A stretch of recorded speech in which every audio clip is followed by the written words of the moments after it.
Sa bawat yugto ng pag-ibig, may mga tanong na mahirap banggitin at mga sagot na maaaring magwasak sa pusong umaasa. Ito ay isang kwento ng isang pusong nagpapatuloy, kahit pa ang landas ay puno ng pagdududa at ang hangganan ay tila isang ilusyong hindi maaabot. Isang pag-ibig na sinasamba ang kasalukuyan kahit masakit at walang katiyakan. Isang tula tungkol sa paglaban para sa damdaming hindi alam kung may balikan at ang pagpapatuloy sa kabila ng mga sagot na maaaring wala na sa silid na iyon.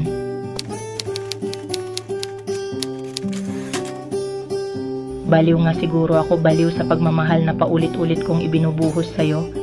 Sa'yo na parang alon sa dalampasigan, bumabalik at bumabalik.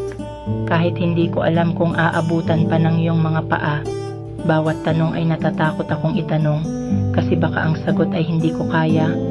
Baka ang mahal mo pa ba ako ay matutunaw sa lamig ng iyong mga mata, at ang mananatili ka ba ay mabasag ng mga salitang hindi ko inaasahan. Pero mahal kita kahit ako na lang ang lumalaban, kahit parang ako na lang ang nagmamahal, kahit ang mga mata mo ay matagal nang tumalikod, ang puso ko hindi kaya. Sinabi nila, mali ito. Sabi nila, dapat ko nang tapusin. Pero paano ko pipigilan ang damdaming ito kung bawat pintig ng puso ko ay pangalan mo ang sinisigaw? Kahit nakakabaliw, kahit nakakapasong hawakan ang mga alaala natin.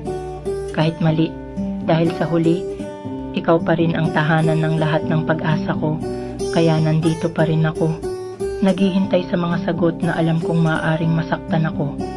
Naghihintay sa iyo, kahit hindi ko alam kung may babalik pang pagmamahal mula sa iyo.